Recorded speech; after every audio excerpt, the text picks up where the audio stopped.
إن الحمد لله نحمده ونستعينه ونستغفره ونعوذ بالله من شرور أنفسنا ومن سيئات أعمالنا من يهده الله فلا مضل له ومن يضلل فلا هادي له ونشهد أن لا إله إلا الله وحده لا شريك له ونشهد أن محمدا عبده ورسوله أما بعد فإن خير الحديث كتاب الله وخير الهدي هدي محمد صلى الله عليه وسلم وشر الأمور محدثاتها وكل محدثة بدعة وكل بدعة ضلالة وكل ضلالة في النار. أعوذ بالله من الشيطان الرجيم. بسم الله الرحمن الرحيم. قاف والقرآن المجيد بل عجبوا أن جاءهم منذر منهم فقال الكافرون هذا شيء عجيب أئذا متنا وكنا ترابا ذلك رجع بعيد قد علمنا ما تنقص الأرض منهم وعندنا كتاب حفيظ بل كذبوا بالحق لما جاءهم فهم في أمر مريج أفلم ينظروا إلى السماء فوقهم كيف بنيناها وزيناها وما لها من فروج. وقال النبي صلى الله عليه وسلم أثبت أحد فإنما عليك نبي وصديق وشهيدان.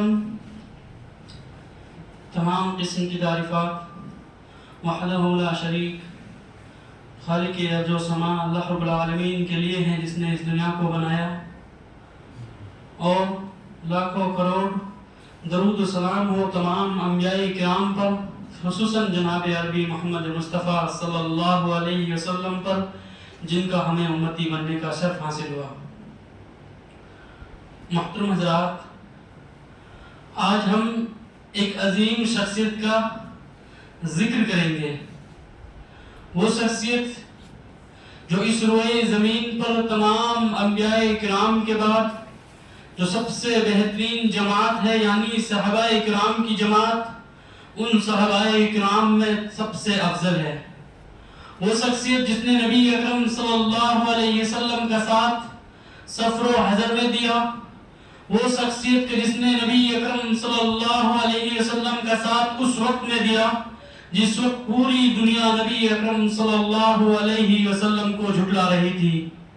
وہ شخصیت جس نے نبی اکرم صلی اللہ علیہ وسلم کو ایسے حالات میں صادق کہا جب پوری کی پوری دنیا نبی اکرم صلی اللہ علیہ وسلم کو کاذب کہہ رہی تھی.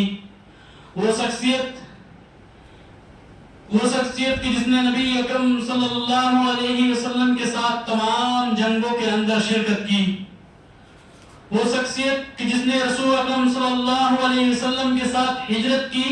جب نبی اکرم صلی اللہ علیہ وسلم نے مدینہ کی طرف ہجرت کی تو وہ شخصیت نبی اکرم صلی اللہ علیہ وسلم کے ساتھ تھی. میری مراد اس شخصیت سے حضرت ابو بکر صدیق رضی اللہ تعالی عنہ ہے. آئیے ہم حضرت ابو بکر صدیق رضی اللہ تعالی عنہ کا ذکر خیر کرتے ہیں. ہم حضرت ابو بکر صدیق رضی اللہ تعالی عنہ کا بیان آج بھلائی کے ساتھ کرتے ہیں. سب سے پہلے ہم کو اپنے ذہنوں کے اندر، اپنے دلوں کے اندر یہ چیز رکھنی چاہیے کہ تمام کے تمام صحابہ کرام عادل ہیں. ان کے بارے میں ہم کو کسی کی طرح بغض نہیں رکھنا چاہیے. صحابہ کرام کے بارے میں ہم کو کسی بھی طرح کا کین و کپٹ نہیں رکھنا چاہیے. ان کے بارے میں کسی بھی طرح کا ہم لوگوں کے دلوں کے اندر حسد نہیں ہونا چاہیے. اللہ کے رسول سے ایک مرتبہ ایک صحابی ہیں، وہ بیان کرتے ہیں کہ میں نے نبی اکرم صلی اللہ علیہ وسلم سے پوچھا، اے اللہ کے رسول، اس روئے زمین پر آپ کو سب سے افضل انسان کون لگتا ہے؟ آپ کو سب سے پیارا کون لگتا ہے؟ آپ صلی اللہ علیہ وسلم نے فرمایا حضرت عائشہ رضی اللہ تعالی عنہ۔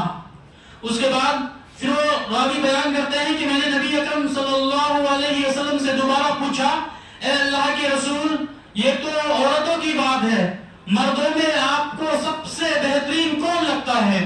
مردوں میں آپ کو سب سے اچھا کون لگتا ہے؟ تو نبی اکرم صلی اللہ علیہ وسلم نے بیان کیا کہ مردوں میں جو مجھ کو سب سے اچھا لگتا ہے وہ ہے حضرت ابو بکر صدیق رضی اللہ تعالی عنہ۔ اس کے بعد پھر راوی کہتے ہیں کہ میں نے تیسری مرتبہ پھر سوال کیا، اے اللہ کے رسول، حضرت ابو بکر صدیق رضی اللہ تعالی عنہ کے بعد پھر کون آپ کو سب سے بہتر لگتا ہے؟ پھر آپ صلی اللہ علیہ وسلم نے بیان کیا حضرت عمر فاروق رضی اللہ تعالی عنہ۔ یعنی نبی اکرم صلی اللہ علیہ وسلم کو مردوں میں جو سب سے زیادہ چہیتا تھا، جو سب سے زیادہ پیارا تھا، وہ حضرت ابو بکر صدیق رضی اللہ تعالی عنہ تھے۔ یہ کوئی معمولی بات نہیں ہے کہ صحابہ اکرام کی لاکھوں کے اندر تعداد، اس کے باوجود جو نبی اکرم صلی اللہ علیہ وسلم کو سب سے زیادہ چہیتا، جو نبی اکرم صلی اللہ علیہ وسلم کو سب سے زیادہ پیارا، وہ حضرت ابو بکر صدیق رضی اللہ تعالی عنہ ہے۔ حضرت ابو بکر صدیق رضی اللہ تعالی عنہ کے بارے میں بات کرنے سے پہلے ہم حضرت ابو بکر رضی اللہ تعالی عنہ کے بارے میں جان لیتے ہیں کہ سب سے پہلے دیکھیے ابو بکر کا نام عبداللہ بن عثمان بن عمرو بن کعب القرشی تیمی تھا، لیکن یہ ابو بکر بن ابی قحافہ کے نام سے زیادہ مشہور ہیں۔ اس کے بارے میں آتا ہے کہ حضرت ابو بکر رضی اللہ تعالی عنہ کے والد کا نام عثمان بن عمرو بن کعب القرشی تیمی تھا، لیکن وہ ابو قحافہ کی کنیت سے زیادہ مشہور تھے۔ وہ کس طرح سے اسلام لے کر آئے، اس کے بارے میں حضرت ابو بکر صدیق رضی اللہ تعالی عنہ خود بیان کرتے ہیں کہ میں نبی اکرم صلی اللہ علیہ وسلم کے وقت، نبی اکرم صلی اللہ علیہ وسلم کے پاس فتح مکہ کے دوران نبی اکرم صلی اللہ علیہ وسلم کے پاس اپنے والد محترم کو لے کر آیا، اور میں نے نبی اکرم صلی اللہ علیہ وسلم سے کہا، اے اللہ کے رسول، یہ میرے والد محترم ہیں۔ آپ صلی اللہ علیہ وسلم نے حضرت ابو بکر صدیق سے کہا کہ ابو بکر، اس کو میرے پاس لے کر کیوں آئے ہو؟ یہ تو بزرگ آدمی ہے، میں ہی اس کے پاس خود چل کر آ جاتا۔ ابو بکر نے کہا، اللہ کے رسول، ایسی کوئی بات نہیں ہے۔ ابو بکر کے والد ابو قحافہ نے اسلام قبول کیا۔ یہ ابو قحافہ کی اس وقت جو ہے عمر بالکل جو ہے بڑھاپے کی وقت تھی، اور ایسے حالات میں ابو قحافہ کے بال، داڑھی اور سر کے بال جو ہے بالکل سفید تھے۔ اس وقت اللہ کے رسول نے کہا، ابو بکر غیروا ھذا بشیء واجتنبوا السواد، ابو بکر ان کے بالوں کو کسی چیز سے رنگ دو، واجتنبوا السواد، لیکن کالے رنگ سے بچنا۔ یہ تھا حضرت ابو بکر رضی اللہ تعالی عنہ کے والد محترم حضرت ابو قحافہ کا اسلام لانے کا واقعہ۔ اب آئیے دیکھتے ہیں کہ حضرت ابو بکر رضی اللہ تعالی عنہ کی والدہ کس طرح سے ایمان لے کر آئی۔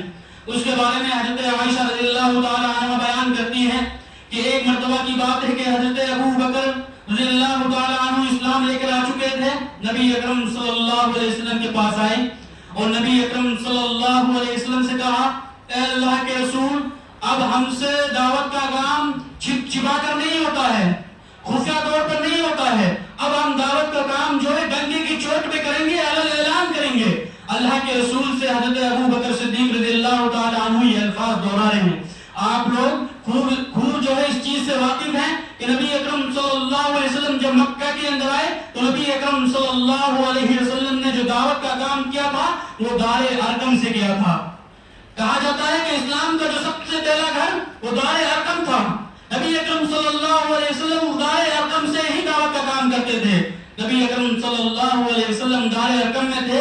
ابو بکر نے کہا، اللہ کے رسول، اب ہم سے جو ہے خفیہ طور پر دعوت کا کام نہیں ہوتا ہے۔ جب اللہ رب العالمین ایک ہے، جب اللہ رب العالمین ہی کی طرف لوگوں کو بلانا ہے تو اب ہم ڈنڈے کی چوٹ پر دعوت کا کام کریں گے۔ اللہ کے رسول بار بار منع کرتے گئے۔ اللہ کے رسول نے کہا کہ ابو بکر ایسی بات نہیں ہے، ابھی ہم تعداد میں بہت کم ہیں، ابھی ہماری تعداد بہت کم ہے، اگر ہم ایسا کریں گے تو ہم کو پریشان بھی کیا جائے گا، ہم لوگوں کو مارا بھی جائے گا۔ لیکن ابو بکر صدیق کہتے ہیں کہ اللہ کے رسول، کیا ہم حق پر نہیں ہیں؟ کیا اللہ رب العالمین ایک نہیں ہے؟ کیا آپ اللہ کے نبی نہیں ہیں؟ اس وقت نبی اکرم صلی اللہ علیہ وسلم نے کہا، ہاں میں اللہ کا نبی ہوں، اللہ رب العالمین بھی ایک ہے، اللہ رب العالمین ہی کی عبادت کی جائے گی، تو اس وقت حضرت ابو بکر صدیق نے کہا کہ اللہ کے رسول پھر چلیے ہم دعوت کا کام جو ہے ڈنڈے کی چوٹ پہ کرتے ہیں۔ نبی اکرم صلی اللہ علیہ وسلم نے حضرت ابو بکر صدیق رضی اللہ تعالی عنہ کی بات مان لی اور وہ آتے ہیں، سب کے سب خانہ کعبہ کے چاروں کونے کے اندر بیٹھ جاتے ہیں۔ قریش کفار جو ہے خانہ کعبہ کے چاروں کونوں میں بیٹھتے ہیں اور وہاں پر حضرت ابو بکر صدیق لوگوں کو سمجھا رہے ہیں۔ ابو بکر کی بہادری دیکھیے، کافروں کے درمیان میں نبی اکرم صلی اللہ علیہ وسلم پاس ہی میں ہے، اس کے باوجود وہاں پر کافروں کو جو ہے دعوت کا کام کر رہے ہیں۔ کن کے درمیان میں؟ کافروں کے درمیان میں حضرت ابو بکر صدیق دعوت کا کام کر رہے ہیں، ان کو سمجھا رہے ہیں، لیکن کافروں کو غصہ آ گیا۔ کافروں کو غصہ آیا تو حضرت ابو بکر صدیق رضی اللہ تعالی عنہ پہ ٹوٹ پڑے۔ حضرت ابو بکر صدیق رضی اللہ تعالی عنہ کو مارا، اتنا مارا کہ حضرت ابو بکر صدیق رضی اللہ تعالی عنہ کو لہو لہان کر دیا۔ آتا ہے کہ عتبہ بن ربیعہ اس نے حضرت ابو بکر صدیق رضی اللہ تعالی عنہ کے چہرے پر اپنے پیون لگے ہوئے جوتے سے مارا اور اتنا مار دیا کہ لوگوں نے گمان کر لیا کہ ابو بکر اب مر جائیں گے، اب جو ہے زندہ نہیں رہیں گے۔ اس کے بعد جو ہے بنو تیمیہ کے کچھ لوگ دوڑ کر آتے ہیں اور حضرت ابو بکر صدیق رضی اللہ تعالی عنہ کو وہاں سے لے کر جاتے ہیں۔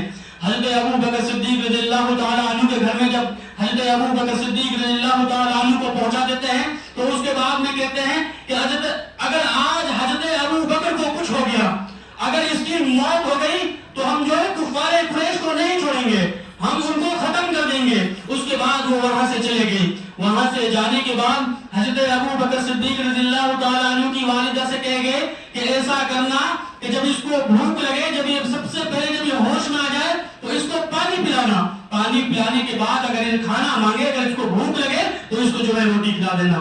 وہاں سے وہ لوگ جاتے ہیں اور اس کے بعد جب شام میں آتے ہیں تو کیا دیکھتے ہیں؟ حضرت ابو بکر صدیق رضی اللہ تعالی عنہ کو ہوش آتا ہے۔ حضرت ابو بکر صدیق رضی اللہ تعالی عنہ کو ہوش آتا ہے اور اس کے بعد جو سب سے پہلا سوال کرتے ہیں وہ کیا کہتے ہیں کہ محمد کہاں ہے؟ محمد بن عبداللہ کہاں ہے؟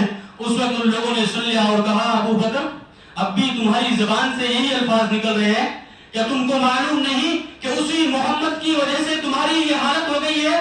تم کو لوگوں نے مردہ شمار کر لیا ہے، تمہارے بارے میں لوگوں نے یہ خیال کر لیا ہے کہ ابو بکر اب زندہ نہیں رہیں گے، ابو بکر جو ہے مر جائیں گے، زندہ نہیں رہیں گے۔ اور اس کے باوجود بھی اگر تم کو ہوش آیا تو سب سے پہلے کس چیز کے بارے میں سوال کر رہے ہو کہ محمد بن عبداللہ کہاں ہے؟ حضرت ابو بکر صدیق رضی اللہ تعالی عنہ نے کہا کہ مجھے بتائیے تو صحیح محمد بن عبداللہ کہاں ہے؟ اس وقت حضرت ابو بکر کی والدہ کے بارے میں آتا ہے، اس نے کہا کہ مجھے نہیں معلوم کہ محمد بن عبداللہ کہاں ہے۔ اس وقت حضرت ابو بکر صدیق رضی اللہ تعالی عنہ سے اس کی والدہ نے کہا کہ آپ ایسا کر لیجئے، میں محمد بن عبداللہ کے بارے میں پوچھ کر آتی ہوں، آپ کھانا کھا لیجئے، آپ پانی پی لیجئے۔ حضرت ابو بکر صدیق رضی اللہ تعالی عنہ نے کہا اللہ کی قسم میں اس وقت تک نہ تو پانی پیوں گا نہ کھانا کھاؤں گا جب تک نبی اکرم صلی اللہ علیہ وسلم کو اپنی آنکھوں سے دیکھ نہ لوں۔ اس کے بعد حضرت ابو بکر صدیق رضی اللہ تعالی عنہ نے اپنی والدہ سے کہا کہ آپ ایسا کریے، جمیل بن خطاب کے پاس چلی جائیے، جمیل بن خطاب کے پاس جائیے اور ان سے پوچھیں کہ نبی اکرم صلی اللہ علیہ وسلم کہاں ہے۔ حضرت ابو بکر صدیق رضی اللہ تعالی عنہ کی والدہ جمیل بن خطاب کے پاس آتی ہیں اور کہتے ہیں کہ جمیل بن خطاب آپ بتائیے کہ محمد بن عبداللہ کہاں ہے۔ آپ یہ چیز دھیان میں رکھیے کہ اس وقت جو ہے حضرت ابو بکر صدیق رضی اللہ تعالی عنہ کی ماں اسلام لے کر نہیں آئی تھی، لیکن جمیل بن خطاب اسلام لے کر آ چکی تھی۔ جمیل بن خطاب نے سوچا کہ کہیں ایسا تو نہیں ہے اس کو جو ہے کفار قریش نے بھیجا ہو اور نبی اکرم صلی اللہ علیہ وسلم کا پتہ لگا لے اور نبی اکرم صلی اللہ علیہ وسلم پر حملہ کر دے۔ حضرت جمیل بن خطاب نے کہا کہ مجھے نہیں معلوم کہ محمد بن عبداللہ کہاں ہے۔ پھر حضرت ابو بکر کی والدہ حضرت ابو بکر کے پاس جاتی ہے۔ حضرت ابو بکر کہتے ہیں کہ آپ ایسا کریے، اس سے کہیے کہ آپ کو ابو بکر نے بلایا ہے۔ آپ کو کس نے بلایا ہے؟ ابو بکر نے بلایا ہے۔ جمیل بن خطاب حضرت ابو بکر صدیق رضی اللہ تعالی عنہ کے پاس آتی ہیں اور آنے کے بعد حضرت ابو بکر صدیق رضی اللہ تعالی عنہ کے پاس آتی ہیں اور نبی اکرم اور حضرت ابو بکر صدیق کی حالت کو دیکھ کر کہتی ہیں کہ ان قریب جو حضرت ابو بکر صدیق کی یہ حالت کسی نے کی ہے تو کافروں نے کی ہوگی، اور مجھے امید ہے کہ اللہ رب العالمین ان سے ضرور بدلہ لے گا۔ اس وقت حضرت ابوبکر صدیق نے کہا کہ ام جمیل یہ بتائیے کہ محمد بن عبداللہ کہاں ہیں؟ اس وقت ام جمیل بن خطاب نے کہا کہ آپ کی والدہ سن رہی ہیں، آپ کی والدہ کو سب کچھ سنائی دے رہا ہے۔ اس نے کہا کہ آپ اس سے مت گھبرائیے۔ حضرت ابوبکر صدیق رضی اللہ تعالی عنہ سے ام جمیل نے کہا کہ نبی اکرم صلی اللہ علیہ وسلم دار ارقم میں ہیں۔ تو اس وقت حضرت ابوبکر صدیق نے اپنی والدہ سے کہا کہ مجھے آج ہی شام کو دار ارقم کے اندر جانا ہے، مجھے نبی اکرم صلی اللہ علیہ وسلم کے پاس جانا ہے، نبی اکرم صلی اللہ علیہ وسلم کے پاس جانا ہے۔ تو اس وقت حضرت ابوبکر کی والدہ نے کہا ٹھیک ہے، میں آپ کو جو ہے نبی اکرم صلی اللہ علیہ وسلم کے پاس لے کر جاتی ہوں، لیکن اب تو کچھ کھا لیجئے، اب تو کچھ پی لیجئے۔ حضرت ابوبکر صدیق نے کہا اللہ کی قسم میں اس وقت تک نہ تو کھاؤں گا نہ پیوں گا جب تک نبی اکرم صلی اللہ علیہ وسلم کا چہرہ نہ دیکھ لوں۔ اس کے بعد جیسے جیسے شام ہوتی ہے، لوگوں کا جماوڑا ختم ہوتا ہے، لوگوں کا ہجوم وہاں سے ختم ہوتا ہے، تو حضرت ابوبکر رضی اللہ تعالی عنہ کی والدہ اور اس کے بعد جو ہے ام جمیل دونوں حضرت ابوبکر صدیق رضی اللہ تعالی عنہ کو نبی اکرم صلی اللہ علیہ وسلم کے پاس لے کر جاتی ہیں۔ کیا دیکھتی ہیں کہ وہاں پر نبی اکرم صلی اللہ علیہ وسلم بیٹھے ہوئے ہیں۔ نبی اکرم صلی اللہ علیہ وسلم نے حضرت ابوبکر صدیق رضی اللہ تعالی عنہ کو دیکھا، دیکھنے کے بعد فوراً حضرت ابوبکر صدیق رضی اللہ تعالی عنہ کو گلا لگایا اور حضرت ابوبکر صدیق رضی اللہ تعالی عنہ کو بوسہ دیا۔ اسی طرح باقی صحابہ اکرام نے کیا۔ اس وقت حضرت ابوبکر صدیق نے کہا اے اللہ کے رسول، یہ میری ماں ہے، یہ میری والدہ ہے، اس نے میرا ساتھ بہت اچھی طریقے سے دیا تھا، اس نے میری تربیت بہت اچھی طریقے سے کی تھی۔ اس وقت نبی اکرم صلی اللہ علیہ وسلم نے اللہ رب العالمین کے سامنے ہاتھ اٹھائے، اللہ رب العالمین سے فریاد کی، اللہ رب العالمین سے دعا کی، اور دعا کی بدولت کیا ہوتا ہے، اس دعا کا نتیجہ کیا نکلتا ہے کہ اسی وقت فوراً حضرت ابوبکر صدیق رضی اللہ تعالی عنہ کی ماں اسلام لے کر آ جاتی ہیں۔ یہ تھے حضرت ابوبکر رضی اللہ تعالی عنہ کے والد کا ایمان لانا اور حضرت ابوبکر رضی اللہ تعالی عنہ کی والدہ کا ایمان لانا۔ جب اس پورے واقعے کو ہم اپنے سامنے رکھتے ہیں تو آئیے سب سے پہلے دیکھتے ہیں کہ اس واقعے سے ہم کو کیا نصیحت ملتی ہے۔ آپ دیکھیے حضرت ابوبکر صدیق رضی اللہ تعالی عنہ جس وقت مسلمانوں کی تعداد بالکل کم تھی، اس وقت اللہ کے رسول سے کہا کہ اللہ کے رسول ہم دعوت کا کام ڈنکے کی چوٹ پہ کریں گے۔ میں نے پچھلے خطبے کے اندر بھی بیان کیا تھا کہ حضرت ابراہیم علیہ السلام بالکل نوجوان تھے، نوجوانی کے اندر کافروں کے درمیان میں دعوت کا کام کیا تھا۔ کن حالات میں کیا تھا؟ باپ بتوں کو بناتا، اس کے باوجود لوگوں کے اندر دعوت کا کام کر رہے ہیں۔ ہم لوگ ان لوگوں کو اپنے سامنے رکھیں، حضرت ابوبکر صدیق رضی اللہ تعالی عنہ کو سامنے رکھیں اور پھر اپنا جائزہ لیں، اپنا محاسبہ کریں ہم لوگ، اور ہم دیکھیں کہ ہم کون سی دعوت کا کام کر رہے ہیں۔ کیا دعوت کا کام کرنا صرف مسجدوں کے امام ہی کا کام رہ گیا ہے؟ کیا محلے کے نوجوانوں کا دعوت کا کام کرنا نہیں ہے؟ ہر ایک کے ذمہ دعوت کا کام کرنا ہے۔ مسجدوں کے امام کہاں تک دعوت کا کام کریں گے؟ اگر محلے کے نوجوان دعوت کا کام نہیں کریں گے، اگر آپ غیر مسلموں کے اندر دعوت کا کام نہیں کر سکتے ہیں تو اپنے مسلمان بھائیوں کے درمیان تو دعوت کا کام کیجیے۔ آپ ان کو جو ہے ایمان کے بارے میں بتلائیے تو صحیح، آپ ان کو جو ہے اسلام کے بارے میں بتلائیے تو صحیح، ان سے کہیے کہ اسلام، اگر آپ ان کاموں کو کرو گے تو اسلام کے اندر مکمل داخل ہو جاؤ گے، اگر ان کاموں کو کرو گے تو اللہ رب العالمین تم سے راضی ہو جائے گا۔ ہم تمام لوگوں کی ذمہ داری ہے، حضرت ابوبکر رضی اللہ تعالی عنہ کی ذمہ داری ہے۔ امام کون ہے؟ نبی اکرم صلی اللہ علیہ وسلم۔ امام کون تھے؟ نبی اکرم صلی اللہ علیہ وسلم۔ لیکن دعوت کا کام کون انجام دے رہے ہیں؟ حضرت ابوبکر صدیق رضی اللہ تعالی عنہ۔ یہ واقعہ جب ہم اپنے سامنے رکھتے ہیں تو ہم لوگوں کے اپنے دلوں کا بالکل خوب اچھی طریقے سے محاسبہ کرنا چاہیے کہ ہم کس راستے پر کھڑے ہو چکے ہیں، ہم کس راستے پر آ چکے ہیں کہ ہم غیر مسلموں کو تو چھوڑیے، ہم اپنے مسلمان بھائیوں کے درمیان میں بھی دعوت کا کام نہیں کر سکتے ہیں۔ اگر ایک انسان غلط طریقے سے نماز پڑھ رہا ہے تو ہماری زبان سے یہ الفاظ بھی نہیں نکل سکتے ہیں کہ یہ نماز نبی اکرم صلی اللہ علیہ وسلم کے طریقے سے ثابت نہیں ہے۔ کس وجہ سے؟ اس سے ہمارا جھگڑا ہو جائے گا، اس سے ہماری لڑائی ہو جائے گی۔ صرف یہی چیزیں ہم لوگوں کے ذہنوں کے اندر رہتی ہیں۔ حضرت ابوبکر صدیق کو خوب اچھی طریقے سے معلوم تھا کہ میں دعوت کا کام کروں گا تو یہ لوگ مجھے جان سے بھی مار سکتے ہیں، یہ لوگ مجھے قتل بھی کر سکتے ہیں، ختم بھی کر سکتے ہیں، لیکن حضرت ابوبکر صدیق رضی اللہ تعالی عنہ اس کے باوجود بھی دعوت کا کام کر رہے ہیں۔ اور ہم صرف کس چیز کی بنیاد پر دعوت کا کام نہیں کرتے ہیں کہ اس سے جو ہے ہماری دشمنی ہو جائے گی، اس سے ہمارا جھگڑا ہو جائے گا، اس سے ہماری لڑائی ہو جائے گی. اس چیز کے بارے میں ہم لوگوں کو غور و فکر کرنا پڑے گا. اب آئیے حضرت ابو بکر رضی اللہ تعالی عنہ کے چند فضائل دیکھ لیتے ہیں. سب سے پہلے حضرت ابو بکر صدیق رضی اللہ تعالی عنہ کے فضائل میں سے ایک فضیلت یہ ہے کہ حضرت ابو بکر صدیق رضی اللہ تعالی عنہ کو اللہ کے رسول نے عتیق کا لقب دیا. عتیق کا لقب دیا. عتیق کا معنی جہنم سے آزادی، یعنی حضرت ابو بکر صدیق رضی اللہ تعالی عنہ بالکل جہنم سے آزاد ہو چکے ہیں، جہنم کے اندر نہیں جائیں گے. یہ حدیث کے راوی ہیں. حدیث کے بارے میں آتا ہے کہ ایک صحابی ہے، وہ کہتے ہیں کہ اللہ کے رسول نے بیان کیا ابشر فانت عتیق اللہ من النار. ابو بکر تمہیں بشارت ہو، ابو بکر تمہیں خوشخبری ہو، اللہ رب العالمین نے تم کو جہنم سے آزاد کر دیا ہے.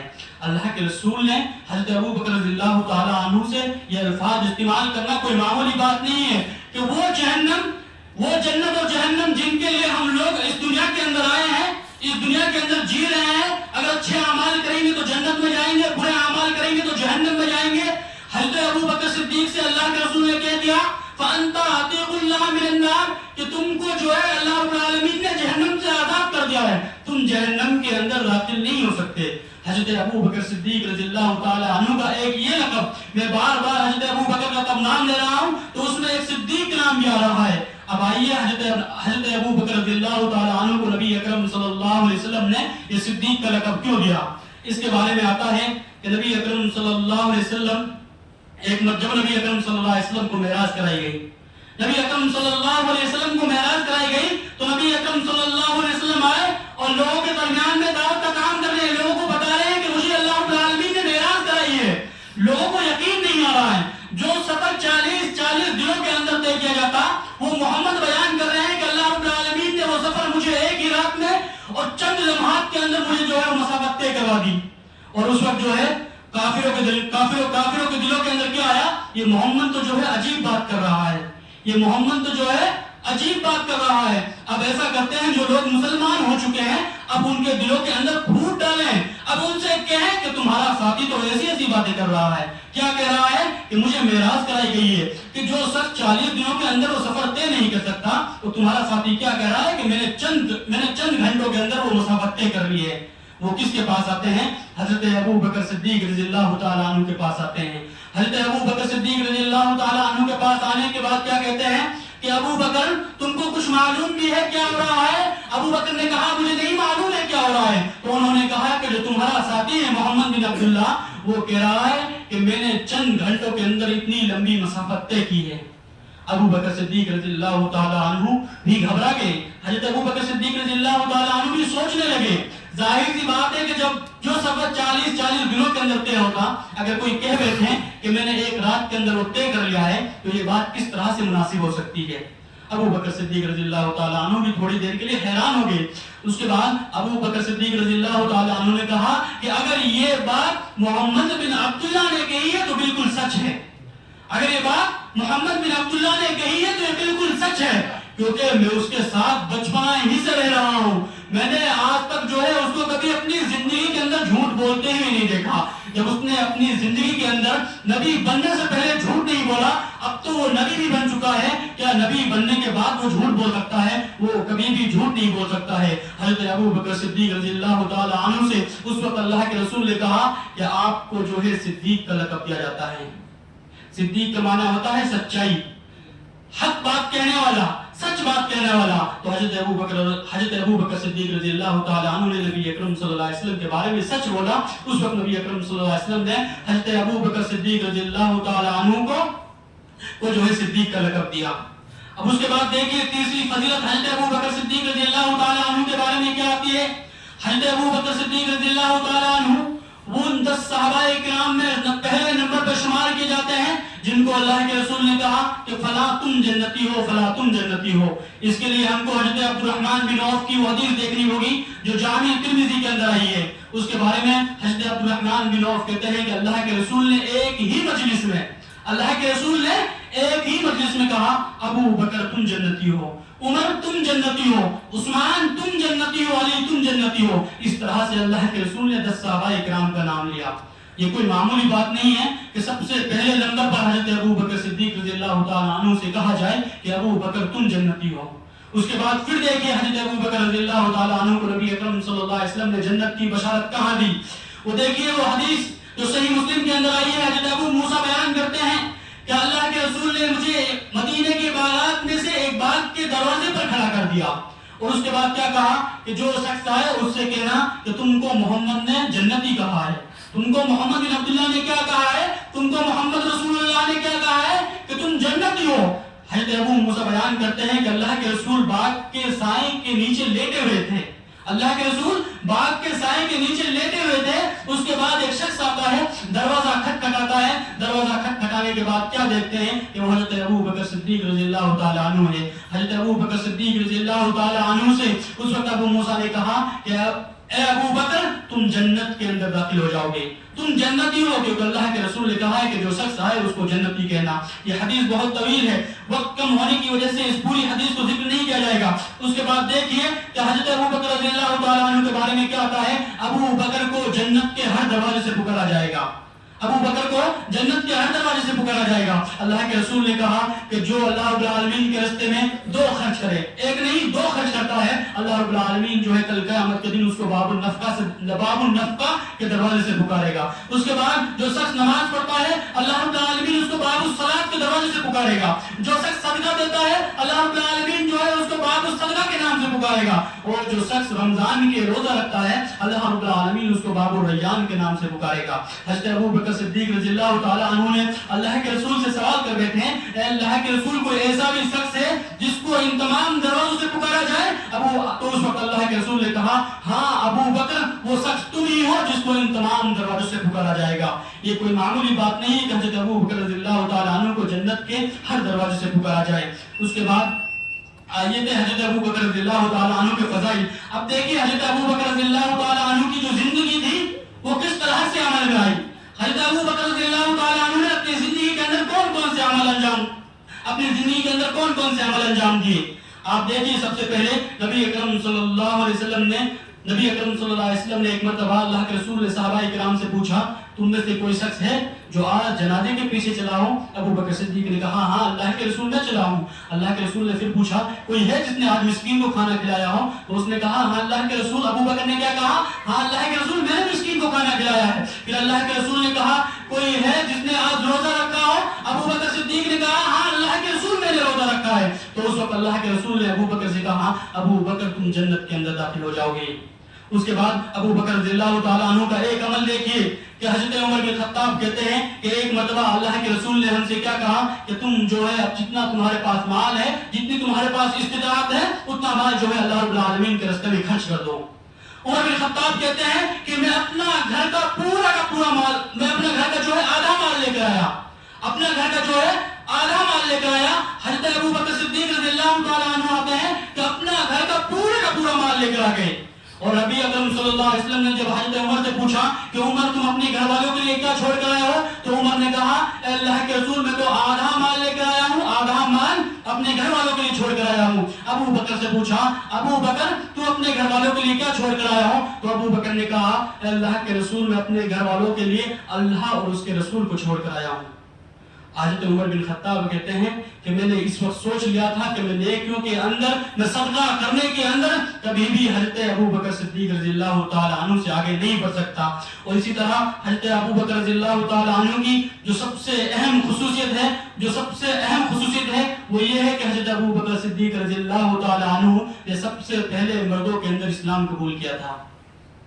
جوانوں کے اندر حضرت ابو بکر صدیق رضی اللہ تعالیٰ عنہ نے سب سے پہلے اسلام قبول کیا تھا. صحیح بخاری کی حدیث ہے, عمار بن یاسر کہتے ہیں کہ میں نے اللہ کے رسول کے ساتھ سب سے پہلے جس شخص کو دیکھا تھا وہ حضرت ابو بکر صدیق رضی اللہ تعالیٰ عنہ ہیں. وہ کون ہے؟ حضرت ابو بکر رضی اللہ تعالیٰ عنہ ہیں جس نے نبی اکرم صلی اللہ علیہ وسلم کے ساتھ سب سے پہلے اسلام قبول کیا تھا. قبول کیوں کیا تھا اس کے بارے میں آپ لوگوں کو خوب اچھی طریقے سے معلوم ہونا چاہیے کہ ابو بکر نبی اکرم صلی اللہ علیہ وسلم کے ساتھ بچپن ہی سے رہا کرتے تھے. نبی اکرم صلی اللہ علیہ وسلم کے ساتھ بچپن ہی سے رہا کرتے تھے. جو اعمال نبی کرتے وہ ابو بکر کرتے. ابو بکر نے زمانہ جاہلیت کے اندر کبھی بھی بتوں کی پوجا نہیں کی، کبھی بھی شراب نہیں پی، کبھی جو ہے بتوں کے سامنے سجدہ ریز نہیں ہوئے. اسی طرح نبی اکرم صلی اللہ علیہ وسلم بھی کبھی بھی کسی بتوں کے سامنے سجدہ ریز نہیں ہوئے. یہی وجہ ہے کہ حضرت ابو بکر صدیق نے نبی اکرم صلی اللہ علیہ وسلم کے ساتھ ہی اسلام قبول کر لیا. اخیر میں اللہ رب العالمین سے دعا ہے کہ اللہ رب العالمین ہم سب کو حضرت ابو بکر صدیق رضی اللہ تعالی عنہ سے سچی محبت کرنے کی توفیق عطا فرمائے. اللہ رب العالمین سے دعا ہے کہ اللہ رب العالمین ہمیں حضرت ابو بکر صدیق رضی اللہ تعالی عنہ کے نقش قدم پر چلنے کی توفیق عطا فرمائے. آمین وآخر دعوانا الحمدللہ رب العالمین.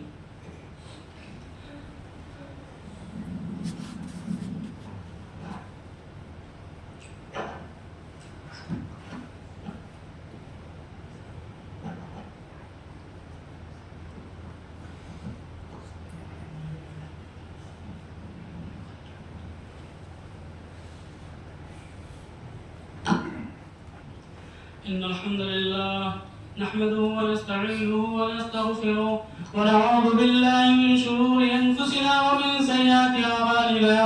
من يهده الله فلا مضل له ومن يضلل فلا هادي له.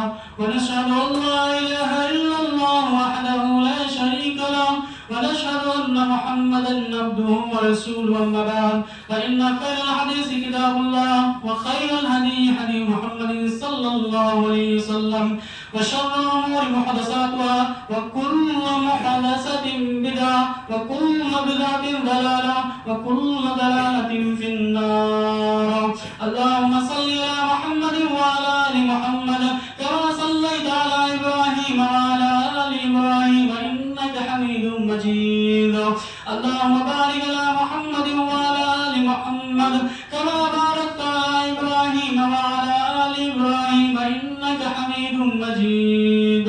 إن الله يأمر بالعدل والإحسان وإيتاء ذي القربى وينهى عن الفحشاء والمنكر والبغي يعظكم لعلكم تذكرون. اذكروا الله يذكركم وادعوه يستجب لكم ولذكر الله أكبر والله يعلم ما تصنعون.